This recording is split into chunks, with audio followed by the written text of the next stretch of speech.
आगे हम चलते हैं। सबसे मेन पॉइंट हमारा बेटे, सबसे मुख्य चीज होती है माता सरस्वती का अभिवादन, जो सबसे प्रमुख होता है बेटे विद्या में। सरस्वती माता हमेशा आप सब बच्चों पर बेटे, मुझ पर हमेशा कृपा अपनी बनाए रखे बेटे। जय सरस्वती माता की जय। ओम सरस्वती देवी नमो नमो, ओम हंसवाहिनी देवी नमो नमो, ओम विद्या देवी नमो नमो। जय सरस्वती माता। देखो बेटे हम आगे चलते हैं। अब हम आपको बेटे पढ़ाते हैं फटाफट बेटे, सुनिए बेटे। आप बेटे मार्कर एक बच्चा देख लो कहाँ पर मार्कर मिला। ठीक है, देखो बेटा समझिए अब अच्छे से। पहला क्वेश्चन जो बच्चे बाद में आते बेटा देखते रहो और उससे नोट कर लो बेटे। सबसे मेन पहला क्वेश्चन है बेटे साइंस का हमारा, रक्त दाब। अच्छे से समझो, रक्त दाब नापा जाता है। जो हमारा ब्लड का वो है दाब, जो है रक्त दाब नापा जाता है। भाई कोई ना कोई ऐसी मशीन होती है, जैसे कोई ब्लड प्रेशर नापती है, बीपी को जानते हैं ना सब, रक्त दाब जो पूरा कोई चीज मशीन, कोई सब काम अलग अलग होते हैं हर किसी के, है ना बेटे। जैसे किसी चीज का एक्सरा करते हैं तो वो एक्सरा का अलग होता है, किसी चीज का, हर बॉडी के पार्ट के अलग अलग जो है नापा जाता है, हर बॉडी के अलग अलग टेस्ट होते हैं। देखो साइंस को आप बड़े आराम से पढ़ेंगे, कोई साइंस में बच्चा बिल्कुल भी प्रेशर ना ले। साइंस इतना नहीं कि अगर हम समझे तो बहुत अच्छे से समझ में आती है, नहीं बेटे समझ में। तो मेरा मानना है बेटे रक्त दाब नापा जाता है, रक्त दाब नापा जाता है। तो बेटे ये मैंने लिख दिया बेटे स्टेथोस्कोप द्वारा। ये ना बेटे मेरा लिख दिया स्टेथोस्कोप द्वारा, नहीं बेटे समझ में। आधा से टै थैओ, आधा से कै ओ पे, नहीं बेटे स्टेथोस्कोप से नापा जाता बेटे। क्या नापा जाता? रक्त दाब। क्या नापा जाता? रक्त दाब नापा जाता। समझ गए बेटे। तो ये हमारा पहला क्वेश्चन है। दूसरा क्वेश्चन पर हम चलते हैं बेटे। प्रचलित रूप से, ये तो समझ में आ गया भाई, प्रचलित रूप से ऊर्जा ग्रह कहलाता है। जो प्रचलित रूप से ऊर्जा ग्रह जो संग्रह होता है एनर्जी का, वो क्या होता? माइटोकॉन्ड्रिया में होता बेटे। ये रहा माइटोकॉन्ड्रिया में होता है। ठीक है बेटे, क्या होता अनुसार प्रचलित रूप से ऊर्जा ग्रह क्या है बेटे समझ में। अगला क्वेश्चन है बेटे हमारा, अच्छे से समझिए। गुर्दे, आप सब जानते हैं बॉडी में गुर्दे होते हैं, बड़ा महत्व होता है ना। गुर्दे की इकाई जो गुर्दे की इकाई होती है, यूनिट, जो उत्सर्जन की प्रक्रिया में भाग लेती है, जो उत्सर्जन की प्रक्रिया में भाग लेती है। क्योंकि सर वो क्या चीज है जो भाग लेती है? जो हमारे गुर्दे की इकाई जो उत्सर्जन की प्रक्रिया में भाग लेती है, उसको क्या कहते हैं? वृक्क अणु। क्या बोलते हैं? ये रास्ता आंसर बेटा, वृक्क। वृक्क आपको पता होता है कि वृक्क, ये रहा बेटा पूरा इसका वृक्क अणु। ये बोलते बेटे गुर्दे की इकाई में जो उत्सर्जन में जो बेटे भाग लेती है वो वृक्क अणु। बेटा सच में क्या है बेटे? वो वृक्क अणु। तो ये सबसे हमारा मेन पॉइंट है बेटे। तो आगे चलते बेटे हम। मैंने अगला क्वेश्चन लिया बेटे, कोशिकीय प्रक्रम में ऊर्जा मुद्रा है। जाकि ये पहले क्वेश्चन हमारा थोड़ा आ चुका है इससे रिलेटिव, ये नहीं है कि क्वेश्चन, ये नया क्वेश्चन नहीं है, लेकिन क्वेश्चन कई बार रिपीट हो रहा पेपर में, तो इसलिए इसको दोबारा लिया गया है। कोशिकीय प्रक्रम में ऊर्जा मुद्रा है, एनर्जी की मनी है। क्या है? एनर्जी की मनी, नहीं बेटा समझ में। तो मनी क्या है? एटीपी। क्या है? एटीपी, नहीं बेटा समझ में। क्या है? एटीपी। ये लिख दिया मैंने हिंदी में भी एटीपी, और इंग्लिश में आप लिखेंगे तो एटीपी, ऐसा बेटे एडेनोसिन ट्राइफॉस्फेट, नहीं बेटा समझ में। तो ये बेटे हमारी कोशिकीय प्रक्रम की बेटे ऊर्जा मुद्रा है, एटीपी। क्या है? एटीपी, ऐसे बेटे एडेनोसिन ट्राइफॉस्फेट। क्लियर है? ये क्वेश्चन ज्यादा चांस आ जाते हैं बेटे, इसलिए इसको मैंने दोबारा भी लिखने का प्रयास किया है, जिससे बच्चे जो छूट गए हैं उस वीडियो में तो इसमें जुड़ जाएंगे, ना बेटा समझ में। तो ये बेटा मेरा कोशिकीय प्रक्रम में ऊर्जा मुद्रा है। अगला क्वेश्चन है बेटे, पादपों में वायु प्रदूषण कम करने वाली प्रक्रिया है। जो पादपों में वायु प्रदूषण, आप सब जानते हैं एयर पॉल्यूशन, भाई एयर पॉल्यूशन को कम करने वाली प्रक्रिया कौन सी है बेटे? प्रकाश संश्लेषण। कौन सी प्रक्रिया है? प्रकाश संश्लेषण। आप सब जानते हैं कि प्रकाश संश्लेषण द्वारा ही वायु प्रदूषण को कम किया जा सकता है। आप देखते हैं जब तेज हवा चल जाती है, बारिश हो जाती है या पौधे अपना, तो वो जितना प्रदूषण होता है वो सब खत्म होने लगता। भाई क्यों? जब प्रदूषण बहुत ज्यादा वायु प्रदूषण बढ़ जाता है तो सभी कहते हैं कि जब बारिश हो जाएगी तो ये प्रदूषण खत्म होने लगेगा। नहीं बेटा सर, इसलिए वैसी बारिश भी कराई जाती है, कृत्रिम टाइप की बारिश, या बेटे पानियों जो पेड़ पौधों पे पानी छिड़का जाता है, जमीन पर पानी देके आप छिड़काव किया जाता है जिससे प्रदूषण को कम किया जा सके। तो वो बेटे ये क्वेश्चन क्या, पादपों में वायु प्रदूषण को कम करने वाली प्रक्रिया कौन सी है? प्रकाश संश्लेषण। प्रकाश संश्लेषण। आगे चलते बेटे, जो हमारा ग्लाइकोजेनेसिस है, अच्छे से समझ लेना, जो हमारा ग्लाइकोजेनेसिस क्रिया में बनता है, क्वेश्चन पेपर में आ सकता है ये। तो बेटे हमारा केवल ग्लाइकोजन बनता है। अगर हम ग्लाइकोजेनेसिस क्रिया में क्या बना पाएंगे? केवल ग्लाइकोजन। देखो आप आंसर यहां से देखिए, को यहीं से बनता, देखो आप ग्लाइक, बस ये क्या हटाया गया? दो मात्रा ज ए न ए, यहां क्या लिख दिया? जन। ये दो मात्रा हट गई, देख लो, और ये पीछे का हट गया, आंसर यहीं बन गया ग्लाइको। बेटा समझ में, क्वेश्चन में से ही आंसर बन रहा है। आप देखिए, बस आपको पीछे के ये हटाना है, यहां भूल जाएंगे, और ये दो मात्रा ऊपर की, तो ये बनेगा ग्लाइकोजन। बेटा समझ में, तुरंत समझ जाना, अगर क्वेश्चन आता ग्लाइकोजेनेसिस क्रिया में बनता तो आंसर यहीं से हो जाएगा। ये मैंने यहां से दो मात्रा वो कर ढक दी है दोनों, और ऊपर से ये, तो ये बन गया ग्लाइकोजन। ये आंसर आपका ये रहा ग्लाइकोजन। क्लियर है? आगे चलिए। पादप में जाइलम उत्तरदायी है। पादप में जाइलम उत्तरदायी है, बिल्कुल। तो किसके प्रति उत्तरदायी है? जल के वहन हेतु। भाई जल का वहन नहीं होगा तो किसके दायी होता? पादप में जाइलम उत्तरदायी। किसके प्रति? जल के वहन हेतु। ये आंसर, जल के वहन हेतु। क्लियर है? जल के वहन हेतु। अगला क्वेश्चन है हमारा, आहार नाल।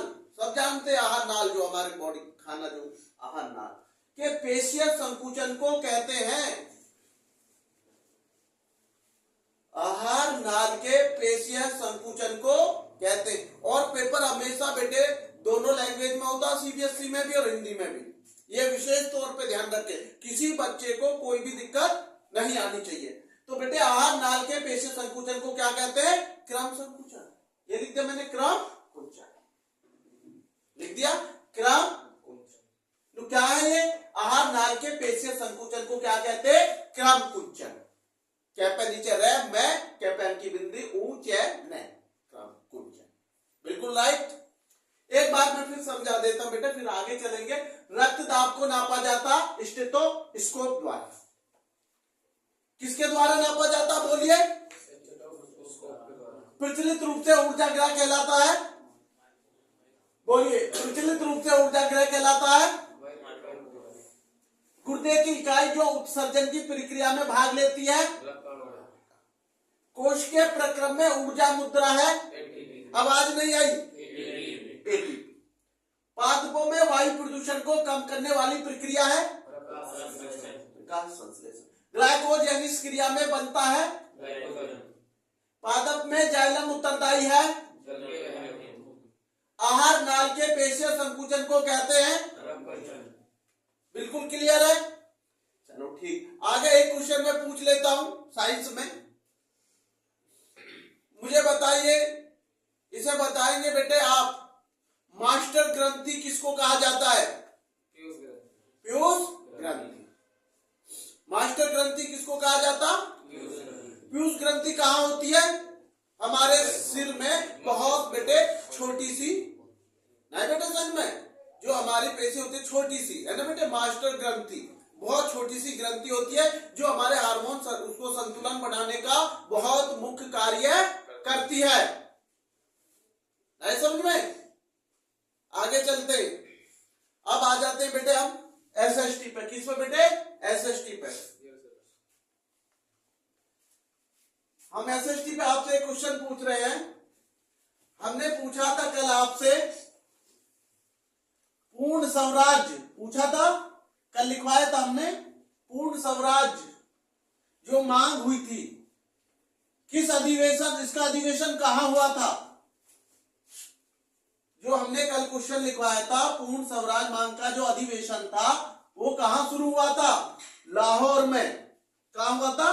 पहला जो हमारा पूर्ण स्वराज की मांग का अधिवेशन शुरू हुआ था लाहौर में 1929 में। हमने कल बताया था 1929 में जो लाहौर अधिवेशन हुआ था। और ये सब आपको पता है कि पूर्ण स्वराज की मांग के अध्यक्ष कौन थे? पूर्ण स्वराज के अध्यक्ष बताइए? चित्तरंजन दास।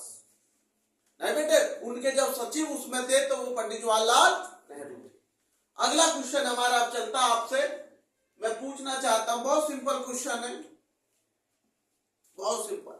भारत छोड़ो आंदोलन कब हुआ? बहुत सिंपल क्वेश्चन है। 1942 1942 में। बहुत बड़े 1942। चोरी चोरा कांड कब हुआ? 1922 1922। नहीं बेटा समझ में? 19 वो 1942 है। 4 में से 2 घटा दिया 22 हो। देखो आप समझिए 1942 वो क्या है? 1942 भारत छोड़ो। और चोरी चोरी कांड जो था गोरखपुर में हुआ था, चोरी चोरा कांड गोरखपुर में हुआ था, ये जो पुलिस चौकियों को आग लगा दी गई थी, उसमें 22-24 कर्मचारी और पुलिसकर्मी मारे भी गए और बहुत सारे घायल भी हुए। तो गांधी जी ने कहा भाई इस आंदोलन को बंद करिए, मुझे ऐसा आंदोलन नहीं चाहिए जिसमें निर्दोष लोग मारे जाएं। तो इसलिए बेटे चोरी चोरा कांड आंदोलन बंद कर दिया गया था क्रांतिकारियों को। तो गोरखपुर में हुआ था। कहां हुआ था? गोरखपुर में। सबसे बड़ी बात है, मैंने अभी आपको बोल रहा था 1942, मैं बता रहा था 1942 ये तो हो गया भारत छोड़ो आंदोलन। भारत छोड़ो आंदोलन क्या हो गया? ये भारत छोड़ो आंदोलन किसने चलाया था? गांधी जी ने। कब चलाया था? 1942। मैंने लिख दिया चोरी चोरा कांड, चोरी चोरा कांड। देखो इसमें से मैंने यहां से 2 घटा दिया, 2 जू का 2 पीछे का रखा, 219, ये हो गया मेरा चोरी चोरा कांड। और जब मैं इसमें 2 जोड़ दूंगा तो ये हो जाएगा मेरा भैया 1942। कुछ चीजें ऐसी होती हैं अगर हम अपने दिमाग को सही मायने में याद करने का प्रयास करें तो हम भूल नहीं सकते। जैसे भारत छोड़ो आंदोलन 1942, हमने पहला जो पीछे का डिजिट है वो सेम रखकर दूसरे डिजिट में से क्या घटा दी? जो पिछला डिजिट है वो सेकंड डिजिट में से घटा दिया। देखो आप समझिए, लास्ट का डिजिट कितना हमारा? 2, हमने इस लास्ट वाले डिजिट का सेकंड लास्ट डिजिट में से घटा दिया 4 में, तो कितना आएगा? 1922। और जब हम पीछे के डिजिट में देखो, जब अब इस पीछे के डिजिट को दूसरे डिजिट में जोड़ देंगे तो 1942, ये भारत छोड़ो आंदोलन हो जाएगा, जुड़ जाएगा। और जब इसमें से घट जाएगा ये चोरी चोरा कांड हो जाएगा। अब भी नहीं आया समझ में? क्लियर है? चलते हैं। आपको ऐसी थोड़ी थोड़ी ट्रिक बेटा मैं बताता रहूंगा जिससे कि आपको थोड़ा सा कॉन्फिडेंस लेवल बढ़े। बेटे जितना पेपर पे आपका विश्वास बढ़ेगा उतना अच्छे नंबर आप लाएंगे, और जितना विश्वास आपका कॉन्फिडेंस लेवल आप कम करेंगे, हमारे याद करा हुआ भी बेटे भूल जाते। कुछ बच्चों की हमेशा ये शिकायत रहती है कि सर मैं याद कर लेता हूं लेकिन अगले दिन भूल जाता हूं। ये रियलिटी में बहुत बच्चों की मैं देखता हूँ, डेली कहते हैं सर मैं याद करता हूँ, सर मैं मेहनत करता हूँ। ऐसी बात नहीं है मैं मेहनत नहीं करता, लेकिन सर मैंने जो आज याद करा वो कल भूल जाऊंगा। तो मैं आपको एक बात बताता हूं, आप इसी से नर्वस मत होइए, बिल्कुल मत होइए। दोबारा पढ़ने का प्रयास करें और उसे लिखकर याद करने का प्रयास करें। आप जितना लिखेंगे उतना आपका कार्य मजबूत होगा। नहीं बेटा समझ में? इसलिए मैं आपसे बेटा एक ही निवेदन करता हूं कि आप जो बच्चों को ये दिक्कत होती है, भाई याद कर लेता हूं सर, अगले दिन भूल जाता हूं, या अगले दिन थोड़ा याद रह जाता, थोड़ा भूल जाता हूं, कोई सा क्वेश्चन क्वेश्चन में याद आ जाता, उसे लिख आता हूं, उसकी हेडिंग उसमें, उसकी हेडिंग, बहुत सारी चीजें आती हैं।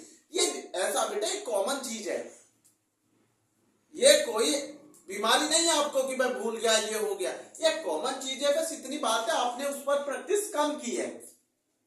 आपको ये संतुष्टि होगी, आपने याद कर लिया, आपने सोचा मुझे ये पक्का याद हो गया, नहीं, वो आपने उतनी प्रैक्टिस नहीं की जितनी आपको प्रैक्टिस उसकी चाहिए।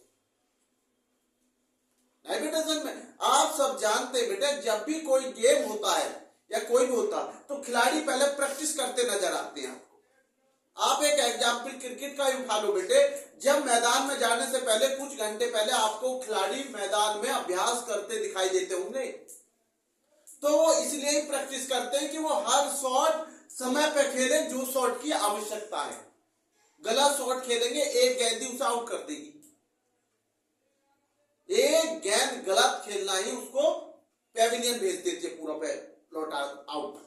ऐसी परीक्षा होती है, अगर हम उसको एक आंसर गलत लिखेंगे तो क्वेश्चन कटेगा एक नंबर का। तो मेरा मानना है कि आप उसको लिख लिख कर याद करिए, पढ़ाई को कभी भी हल्के में ना लीजिए। बस आप किसी चीज को हल्के में नहीं लेंगे तो आप सफल हो जाएंगे। जिस चीज को आप हल्के में लेंगे बेटे, वहां हम मार खाते हैं बेटे, ठीक है ना बेटा? तो इस पर आप नर्वस मत होइए, गुरुजी मैं भूल जाता हूं, याद करता हूं। भाई याद करता, मैंने ये नहीं कहा कि आप याद नहीं करते, करते हैं, लेकिन बेटा उतना अभ्यास नहीं किया जितना अभ्यास आपको आवश्यकता है। जितनी प्रैक्टिस आपको शिक्षा में चाहिए वो क्वेश्चन में आपने नहीं की। क्योंकि आप कभी अपना नाम, माता पिता, गांव, ये सब क्यों नहीं भूलते? क्योंकि वो प्रैक्टिस में डेली रहते हैं। नहीं बेटे, अपना जन्मदिन तुम क्यों नहीं भूलते? क्योंकि आपको उसमें रटा रहता है। तो ऐसी पढ़ाई को रट लीजिए, जन्मदिन के हिसाब से डेट रट लीजिए, क्या दिक्कत आ रही? सबके जन्मदिन बांट लीजिए, आज आकाश का है, आज यह तारीख में उसका है, तो सारे याद हो जाएंगे। चोरी चोरा एक दोस्त का नाम दे दो, भाई चोरा चोरा एक दोस्त का नाम दे दो। भारत छोड़ो आंदोलन एक दोस्त मान लो, या एक मूवी का नाम याद कर लो, बहुत जल्दी से कर लेते हो। भारत छोड़ो मूवी आई, किसकी आई? गांधी जी की। कब आई? 1942 में आई। एक मूवी आई चोरी चोरा कांड, तो कब आई? 1922 में आई, है ना? मूवी है, ये तो आपको बहुत जल्दी याद हो जाते हैं, ये तो आप जानते हैं। गेम सब बच्चों को याद हो जाते हैं, फायर, दुनिया भर के गेम खेलते हैं आजकल बच्चे। तो ऐसे ही उनका नाम बना लीजिए जिसको तुम्हें अच्छे से याद कर लेंगे, में तो आपको याद हो जाएंगे। पर नर्वस मत होइए पेपरों से। नर्वस होंगे जो आपने पहला पूरी साल पढ़ा है बेटे, उसको भी भूल जाते हैं। ठीक, आगे चलता बेटे, क्वेश्चन आपको समझ गए कि मैंने आपको कैसे मोड़ा। एक क्वेश्चन है बेटा मेरा, अच्छे से समझना। देश की पहली जूट, मैं लिख रहा हूं बेटे, मैं लिख रहा हूं, देश की पहली जूट, देश की पहली जूट, सभी जानते हैं जूट क्या होती है। मील कब और कहां स्थापित की गई? देश की पहली जूट मिल कब, जूट मिल कब और कहां स्थापित की गई? अच्छे से समझना, और कहां स्थापित की गई, स्थापित की गई, अच्छे से समझना बेटे। अब देखते हैं हम बेटे, मैंने कहा देश की पहली जूट मिल कब और कहां स्थापित की गई। देश की पहली जूट, सबसे पहली बात है बेटे, आपको एक चीज बताता हूं मैं। जूट मिल पंजाब, वो कहते हैं ना पश्चिम बंगाल में कलकत्ता पड़ता है। क्या पड़ता? कलकत्ता। ये कलकत्ता के पास करी गई थी 1855 में। कुछ बच्चे ने पंजाब लिख रखा, किसी में आंसर शीट में पेपर में आया तो उसमें पंजाब लिखे आए, कोई कहीं लिखे आया। नहीं बेटे, ये बेटे पश्चिम बंगाल में कहां पड़ता? कोलकाता में के पास है। कब हुई थी देश की पहली जूट? 1855। ये लिख दिया मैंने आंसर 1855। 1855 भारत की जूट मिल सबसे पहले कब स्थापित की गई थी बेटे? भारत की सबसे पहले जूट मिल बेटे 1855। 1855 1855। दूसरा कहां? कोलकाता। मैं नहीं लिख रहा कोलकाता, याद रखिए अपना। कहां की गई? कोलकाता, जो पश्चिम बंगाल, सभी समझ गए होंगे कि पश्चिम बंगाल में कोलकाता के पास पहली जूट मिल भारत की स्थापित की गई। कब? 1855। नहीं बेटा समझ में? और कोलकाता आप लिखना चाहो तो भैया मैं लिख दूंगा, कोलकाता लिख लो। कलकत्ता लिखते थे पहले, जो तुम्हारी मर्जी है वो लिख लो। कलकत्ता लिखते थे पहले, क्योंकि पहले से कलकत्ता ही कहा जाता था, आप सब जानते इतना वो नहीं बेटा समझ में? तो जूट की पहली मिल कहां लगाई गई? कलकत्ता में। कब लगाई गई? 1855 में। 1855 कभी नहीं भूलोगे। एक मूवी आई थी जूट मिल, ये मान लो अपने मन में भर लो कि भाई जूट मिल मूवी कब आई भारत के अंदर? तो 1855 में आई थी कोलकाता से। आपको याद करने का तरीका खुद ढूंढ लीजिए, ऐसा ढूंढ लीजिए जिससे आप ना भूलें। लेकिन यह रियलिटी है, 1855 में कोलकाता में पहली जूट स्थापित की गई थी। क्लियर है? एक क्वेश्चन मैं पूछ रहा हूं आपसे, भगत सिंह को फांसी मैंने आपको बताया था, भगत सिंह को फांसी कब दी गई? किसको बेटे? भगत सिंह को फांसी कब दी गई? 23 मार्च 1931। 23 मार्च 1931 1931। वैसे बेटे इनकी 24 मार्च को पास हुई थी फांसी, लेकिन एक दिन पहले फांसी लगा दी गई थी 23 मार्च को, और जाके इनकी फांसी होनी थी 24 मार्च को। रेपिटेशन में, लेकिन इन्हें फांसी लगा दी गई थी बेटे 23। एक दिन हमने आपको एक क्वेश्चन बताया था कि बेटे फांसी की जो सजा हमारे यहाँ फांसी दी जाती है वो किस समय दी जाती है? हमने आपको बताया था सुबह के समय दी जाती है, सूर्य उदय होने से पहले फांसी लगा दी जाती है। तो क्यों? क्योंकि बेटे ये है कि कोई कानून में बांधा या बेटे सरकारी कार्य में कोई बांधा नहीं, और एक कैदी को बेटा ये इंतजार ना करना पड़े कि कब फांसी दी जाएगी दिन में।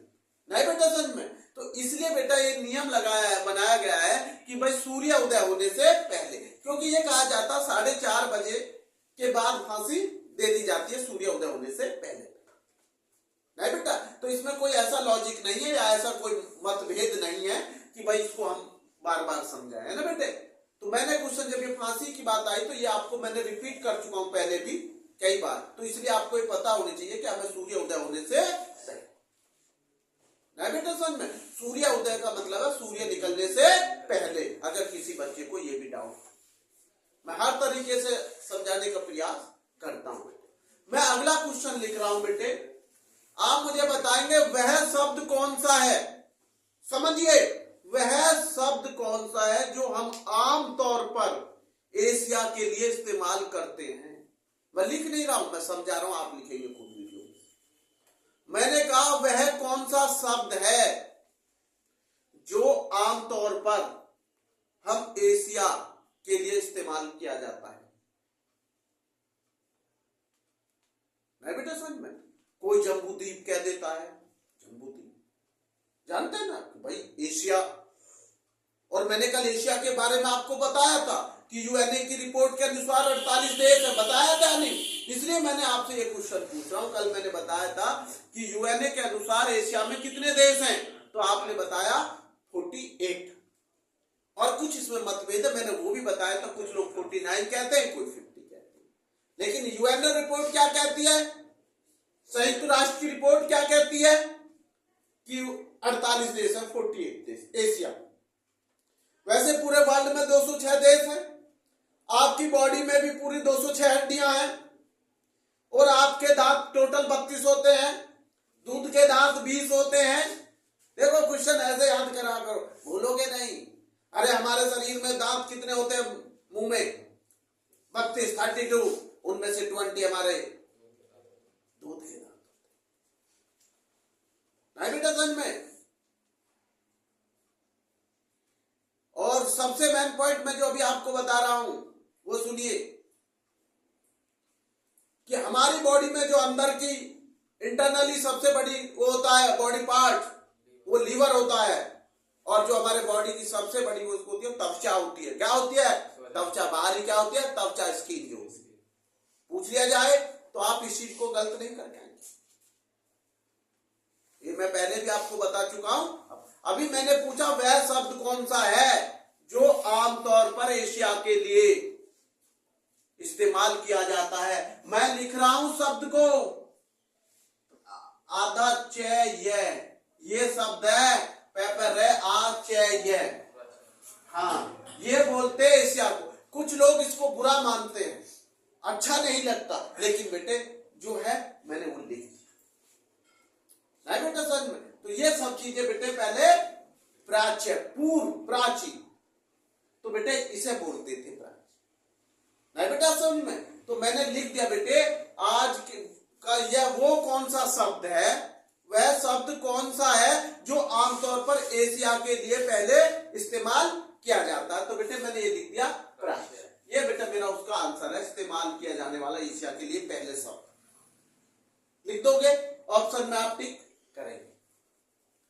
क्लियर है? इसको बेटा मैं मिटा देता हूं। बेटा एक क्वेश्चन बताइए हमें कि जो है आप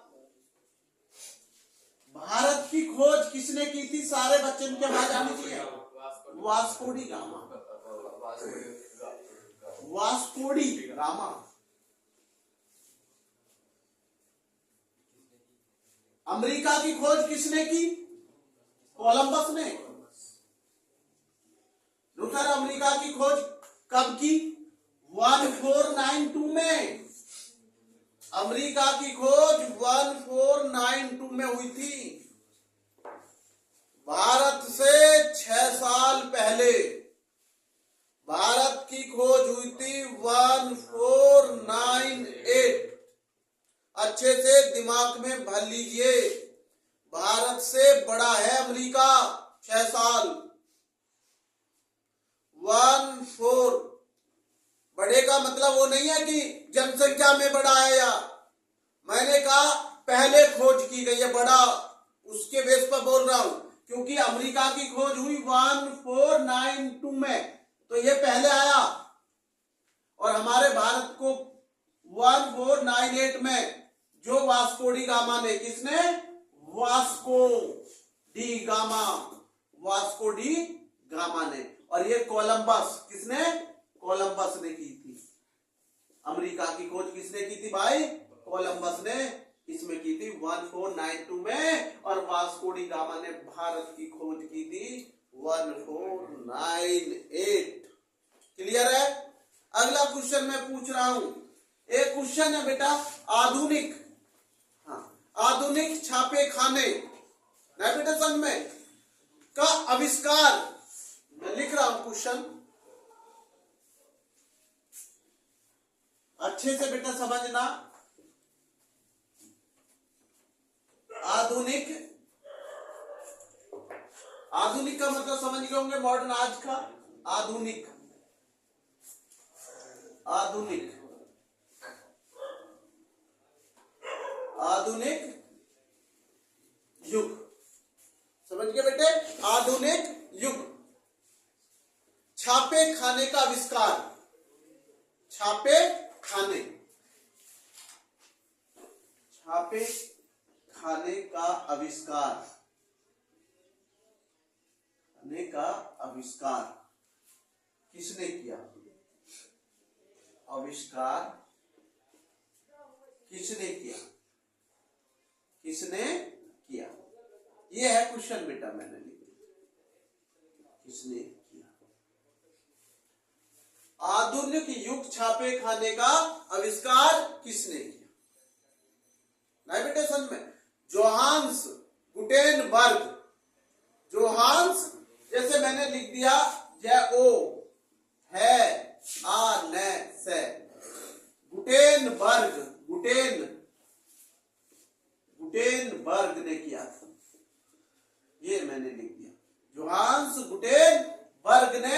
आधुनिक छापे खाने का आविष्कार किया था। ये लिखते बेटे, जोहान्स गुटेनबर्ग। लिख गया बेटे? इसने बेटे आधुनिक छापे खाने का आविष्कार किया था। किसने? Johannes Gutenberg. क्लियर है? क्योंकि ये क्वेश्चन भी बार बार रिपीट होता है, ये क्वेश्चन भी बार बार रिपीट हो जाता पेपर में कि आधुनिक छापे खाने का आविष्कार किसने किया, तो आप लिखेंगे जोहान्स गुटेनबर्ग। भूलेंगे नहीं, जोहान्स गुटेनबर्ग ने छापे खाने आधुनिक का आविष्कार किया। क्लियर है?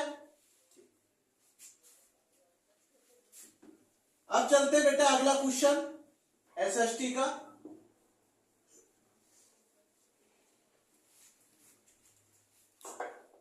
मैं पूछना चाहूंगा बेटा आपको, जापान का प्रसिद्ध चित्रकार, क्या लिख रहा हूं मैं? जापान का।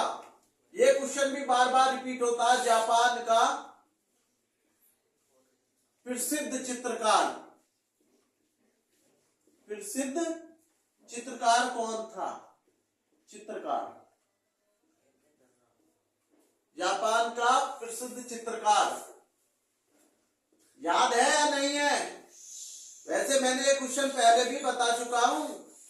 जापान का प्रसिद्ध चित्रकार था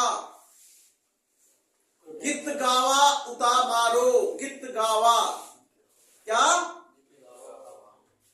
कितागावा, कित। देखो ये लिख दिया, कितागावा। नाम बड़ा हुआ है ना? कितागावा उतामारो, उतामारो। याद हुआ नहीं हुआ? कितागावा उतामारो जापान का प्रसिद्ध चित्रकार था। ठीक है बेटे, कितागावा उतामारो, कितागावा उतामारो। कौन था ये? जापान का प्रसिद्ध चित्रकार था। जापान का प्रसिद्ध चित्रकार था। क्लियर है? लास्ट क्वेश्चन एसएसटी का हम लिख रहे गुलामगिरी। क्या लिख रहे हैं बेटे? गुलामगिरी, गुलामगिरी।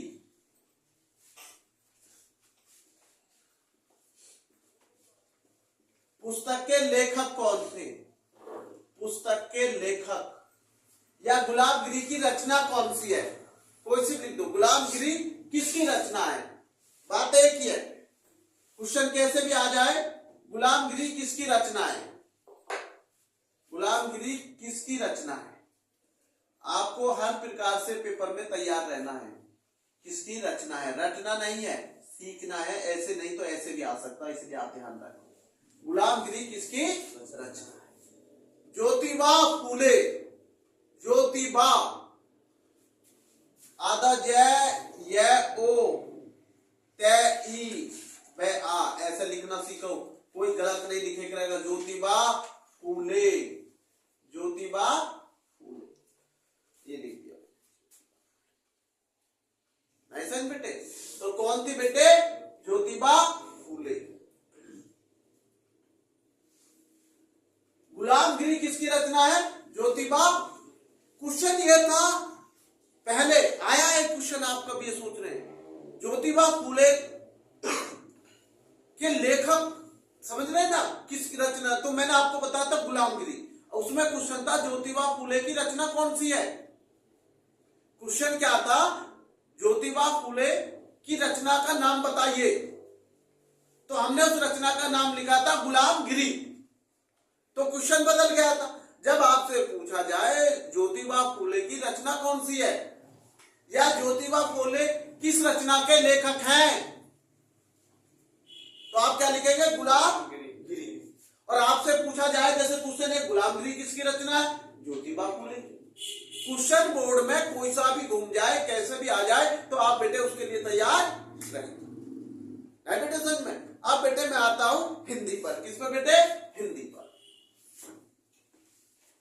बेटे आज आपको हम हिंदी में बताएंगे बेटे जयशंकर प्रसाद का जीवन परिचय संक्षेप में। किसका बताएंगे बेटे? जयशंकर प्रसाद। आपको पता जयशंकर प्रसाद की जीवन परिचय बहुत मोस्ट इंपोर्टेंट है बेटे, पेपर में ज्यादातर हर साल आ रहा है, इसलिए बेटे हम इसे आपको बहुत अच्छे से समझाने का प्रयास करेंगे। जयशंकर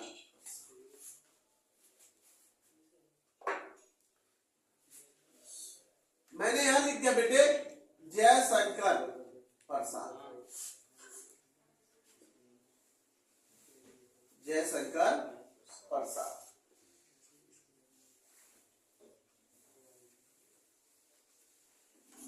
इसका ये बेटा थोड़ा सा वो चल रहा है, इसमें कैसे बता दें, साई का बेटे से डाल दिया करूंगी। जयशंकर प्रसाद, ये सही है। जयशंकर प्रसाद का जीवन परिचय, ये मैंने लिख दिया जयशंकर प्रसाद का जीवन परिचय। थोड़ा सा आज पहले मैं समझाऊंगा बेटे, लिखने से पहले मैं आपको मुझबानी समझाऊंगा, जब आप अच्छे से समझ लेंगे। ये मैंने लिख दिया जयशंकर प्रसाद का जीवन परिचय। बेटे आवाज नहीं, जयशंकर प्रसाद का जीवन परिचय अच्छे से समझिए। बेटे सबसे पहले तो मैं आपको बता देता हूं, ये छायावाद युग के लेखक है। कभी कभी पेपर में एक नंबर में ये पूछ लिया जाता है कि छायावाद युग के एक लेखक का नाम बताइए। देखो समझिए क्वेश्चन कैसे पेपर में मुड़ते। उसने पूछ लिया आपसे छायावाद युग के एक लेखक का नाम बताइए, तो आप तुरंत लिख देंगे जयशंकर प्रसाद, क्योंकि जयशंकर प्रसाद छायावाद युग के लेखक हैं और बहुत ही प्रसिद्ध लेखक हैं, ये आप सब जानते। अब मेरा आता है बेटे जयशंकर प्रसाद का जन्म कब हुआ। आप सब जानते हैं सबसे इंपॉर्टेंस होता है जब हम किसी का जीवन परिचय लिख रहे थे उसका जन्म। 30 जनवरी कब हुआ था, 30 जनवरी, ये लिख दिया मैंने 30 जनवरी, ठीक है बेटे। कब हुआ था जयशंकर प्रसाद का जन्म, 30 जनवरी 1889, 1889, ये लिख दिया 1889। राजेंद्र प्रसाद से 5 साल बाद पैदा हुए थे भाई, कल उनका 1884 था, तो ये 5 साल बाद पैदा हुए, ऐसे याद करेंगे। राजेंद्र प्रसाद, जयशंकर प्रसाद, प्रसाद है दोनों, उनके पीछे भी प्रसाद है, इनके पीछे भी प्रसाद है। वो 1884 में हुए, नहीं समझ में, और ये हमारे भैया कब हुए, 1889 में, तो 5 साल का ही तो अंतर है। अरे भाई 1884 में 5 जोड़ देंगे तो 1889 हो जाएगा। तो दूसरे जो हमारे प्रसाद है जयशंकर प्रसाद, वो 5 साल बाद पैदा हुए थे हमारे डॉक्टर राजेंद्र प्रसाद के। नहीं बेटा समझ में, सर आप क्या कहना चाह रहे, मैं ये कहना चाह रहा हूं, आप बहुत सिंपल याद रख सकते हैं, इनका जीवन परिचय 5 साल बाद पैदा हुए। तो कोई पूछा लगा भैया 1884 में राजेंद्र प्रसाद जी हुए थे और भैया 1889 में 89 में भैया जयशंकर प्रसाद। भैया राजेंद्र प्रसाद बिहार के सिवान जिले में पैदा हुए थे और भैया हमारे जयशंकर प्रसाद उत्तर प्रदेश के वाराणसी में पैदा हुए थे, जो पहले काशी कहा जाता था बाबूजी। पहले वाराणसी को क्या कहा जाता था, काशी। आज काशी का नाम वाराणसी है। काशी भी उत्तर प्रदेश में थी और बेटे वाराणसी भी उत्तर प्रदेश में, नाम ही तो बदला है, प्रदेश कोई बदल गया। भाई जयशंकर प्रसाद कहां पैदा हुए थे, जय प्रसाद जी का जो जन्म स्थान है जयशंकर प्रसाद का, वो बेटे उत्तर प्रदेश के वाराणसी शहर में हुआ, जो पहले वाराणसी को काशी कहा जाता। क्लियर है। और डॉक्टर राजेंद्र प्रसाद एक तीर से 2 निशाने मार रहे हैं, जबकि कल भी मैंने बताया था। डॉक्टर राजेंद्र प्रसाद कहां से थे, बिहार के सिवान जिले से, जीरादेई गांव से, और ये कहां से, उत्तर प्रदेश के वाराणसी से। वाराणसी को पहले क्या कहा जाता था, आज आपको पता है प्रयागराज को पहले क्या था, प्रयागराज का नाम इलाहाबाद। हमारे उत्तर प्रदेश का हाई कोर्ट इलाहाबाद था, अब हाई कोर्ट इलाहाबाद का नाम क्या हो गया, प्रयागराज। इस समय वर्तमान में प्रेजेंट में हमारा हाई कोर्ट कहां है, प्रयागराज।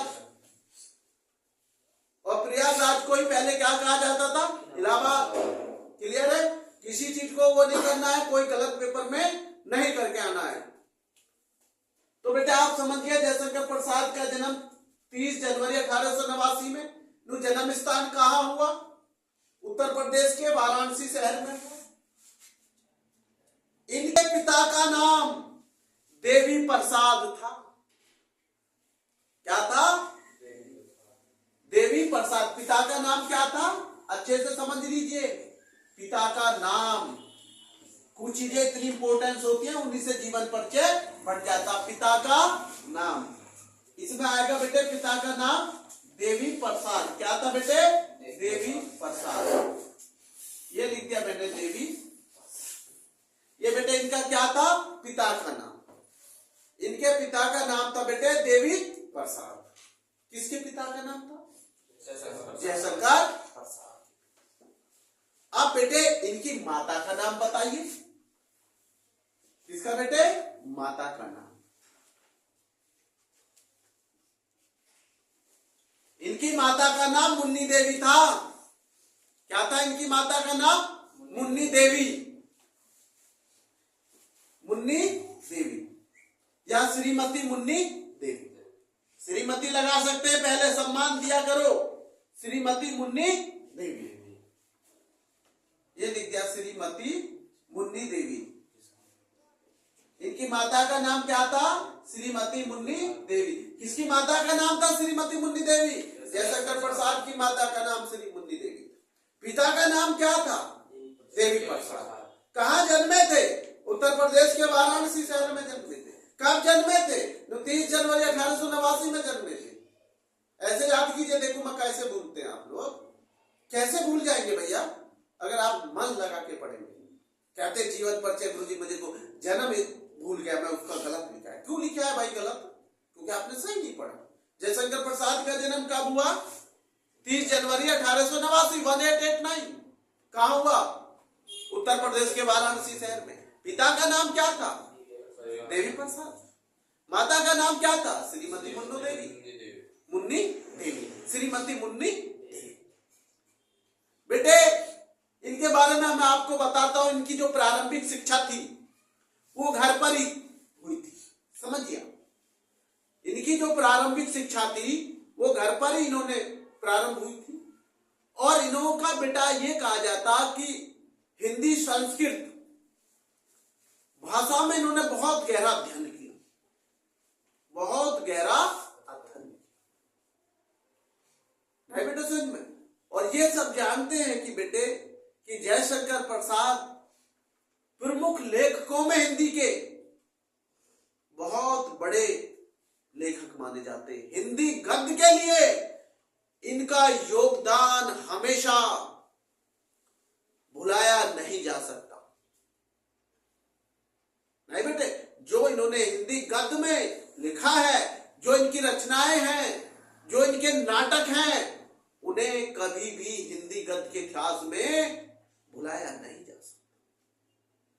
वो हमेशा बहुत लोकप्रिय लेखक रहे हैं भारत के, बहुत ही लोकप्रिय लेखक। इसलिए वो छायावाद युग के लेखक माने जाते हैं। किसके लेखक? छायावाद युग के लेखक। अब मैं आपको बताता हूं बेटे इनकी मृत्यु कब हुई। बताएगा कोई बच्चा इनकी मृत्यु कब हुई? 15 नवंबर 1937। बिल्कुल सही बात है आपकी, 15 नवंबर मृत्यु। मैंने मृत्यु लिख दी बेटे। इनकी कब हुई जयशंकर प्रसाद की? 15 नवंबर 1937, 1937। नहीं बेटे सच में 1937। कम वर्ष जीवित रहे थे बेटे, है ना बेटा? कम वर्ष जीवित रहे। लमसम वही बेटे 48, है ना? 48, 49 लगभग। इतनी कम उम्र में आप समझिए कितना कुछ हिंदी साहित्य की सेवा कर गए। जन्मे थे बेटे 30 जनवरी 1889 में और मृत्यु हुई थी 15 नवंबर 1937। 1937 में बेटे जयशंकर प्रसाद की मृत्यु। अब सबसे बड़ी बात आती है इनकी प्रमुख रचनाएं, क्योंकि साहित्य परिचय पे बहुत ध्यान दिया जाता है एग्जामिनर का। जीवन परिचय के साथ साथ साहित्य परिचय पे बहुत विशेष। दूसरा इनकी रचनाएं, आंसू, मैं पहले भी लिखवा चुका हूं कि आंसू किसकी रचना है, जयशंकर प्रसाद। लहर, झरना, कमायनी, ये बहुत प्रसिद्ध रचनाएं हैं। लहर, झरना, आंसू।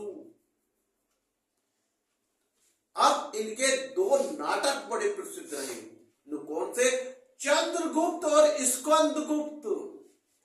ये इनके नाटक बड़े प्रसिद्ध थे। कभी आप सोच रहे हो इन्होंने रचनाएं लिखी है, भैया इन्होंने नाटक भी लिखे हैं। आपसे पूछ लिया जाए चंद्रगुप्त किस लेखक का नाटक है, तो आप तुरंत लिख देना जयशंकर प्रसाद। स्कंदगुप्त किस लेखक का नाटक है, आप तुरंत लिख देना जयशंकर प्रसाद। और मैंने आपको रचना बताई बेटे, आंसू, लहर, झरना आदि प्रमुख रचनाएं। इनका बेटा व्यवहार बहुत सरल, अच्छा व्यवहार के लेखक, बहुत ही बेटे आप कह सकते बहुत अच्छी भाषा का प्रयोग करते थे, नहीं बेटे सच में। मित्रता, ये सब चीजें इनके बड़े अच्छे से निभाते। तो ये बेटे एक अच्छे लेखक के साथ साथ बेटे एक अच्छे व्यवहारिक इंसान भी थे जयशंकर प्रसाद। ये मैंने आपको सिंपल उसमें बता दिए। पूरी रचना आप अपना लिख सकते हैं। अब पिता माता, जन्म स्थान कब हुआ, कहां हुआ, रचनाएं क्या थी, मृत्यु कब हुई, नाटक क्या थे, सब चीज तो आ गई। और क्या लिखोगे? क्लियर है डॉक्टर राजेंद्र प्रसाद? कल हम सुनेंगे, कल हम आपसे सुनेंगे डॉक्टर राजेंद्र प्रसाद का जीवन परिचय, जो हमने बताया सेम टू सेम सुनेंगे। क्लियर है? आगे चलते हैं मैथ पर। मैथ का सबसे मेन पॉइंट है मेरा, समझिए अच्छे से।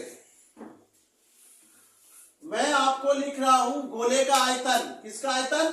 गोले का आयतन।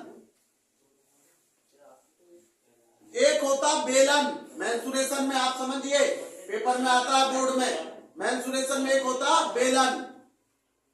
बेलन को क्या बोलते हैं? सिलेंडर इंग्लिश में। और इसको बोलते हैं स्फेयर, गोले को। तो अब मैं आपको पूछना चाहता हूं भैया गोले का आयतन। मेरा एक सवाल है, आप मैं लिख रहा हूं, एक गोले की त्रिज्या, एक गोले की त्रिज्या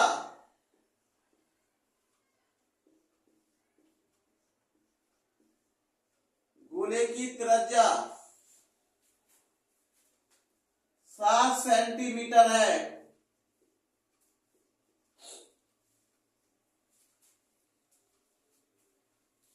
एक गोले की त्रिज्या 7 सेंटीमीटर है। गोले का आयतन ज्ञात कीजिए। क्या याद कीजिए? गोले का आयतन ज्ञात कीजिए। वॉल्यूम निकालना है हमको, गोले का आयतन ज्ञात कीजिए। आयतन को वीवी बोलते हैं भैया। क्या बोलते हैं? वीवी। आयतन, वॉल्यूम शॉर्ट में बोल देते हैं। आयतन ज्ञात करो। तो कैसे ज्ञात करोगे भैया? आपके पास त्रिज्या दे रखी है रेडियस आर। क्या दे रखी है? Radius R. कितनी दे रखी है? 7 सेंटीमीटर। कितनी दे रखी है? 7 सेंटीमीटर। सर आयतन का फॉर्मूला क्या है? आयतन का फॉर्मूला आपको मैंने कल भी बताया था, 4/3 पाई आर की 3। ये लिख दिया मैंने, 4/3 पाई आर की 3। नहीं बेटे सच में? और अगर आपसे पूछ लिया जाए बेलन का आयतन क्या, सूत्र क्या होता है? Pi R square H. Pi R square H. नहीं बेटा सच में? आपको फॉर्मूला याद करने होंगे। नहीं बेटा सच में? क्योंकि ये क्वेश्चन हमारे आते हैं। मैंने कल भी बोला था पाई की वैल्यू 22/7 होती है। कितनी होती है? लेकिन बेटे पाई की वैल्यू 3.14 भी होती है। सटीक आंसर निकालना होता है तो हम 3.14 का इस्तेमाल करते हैं, लेकिन बेटे हम 22/7 से भी काम चल जाता है, कोई दिक्कत नहीं होती, आसान करने के लिए ये प्रयोग किया जाता है, नहीं बेटा सच में। और जब इस पे क्यूब चढ़ रहा है तो एक घन सेंटीमीटर में आंसर दिया जाता है, किसमें दिया जाता, घन सेंटीमीटर। मान लो 20 आया आंसर तो आप लिखेंगे 20 घन सेंटीमीटर, ये अच्छे से याद रखना है क्योंकि इस पे क्यूब चढ़ा हुआ है, वर्ग सेंटीमीटर नहीं आएगा, घन सेंटीमीटर। तो मैंने आपको इसे रख रहा हूं इस फॉर्मूले में 4/3, पाई की वैल्यू कितनी है 22/7, आर कितनी है बाबूजी आपकी, तो मैंने 3 बार लिख दिया 7 × 7 × 7 लिख दिया, 7 से 7 काट दीजिए। अब हमारा कितना बचा ये देखिए, 4 की 22 में मल्टीप्लाई कर दी 88 और 49 और अपॉन 3 करके देखिए कितना आएगा इसका फटाफट, इसको सॉल्व करिए, 88 को 49 में मल्टीप्लाई करिए, 3 का डिवाइड दीजिए, जो भी आएगा उसका आंसर आएगा। पहले 88 में 49 की मल्टीप्लाई करके बताइए कितना आया, 4312 है, 4312 है। जब हम 88 में 49 की गुणा करेंगे तो हमारा आया 4312 है, और उसमें 3 का डिवाइड कर लीजिए बेटे, 3 का डिवाइड करके बताइए कितना आया,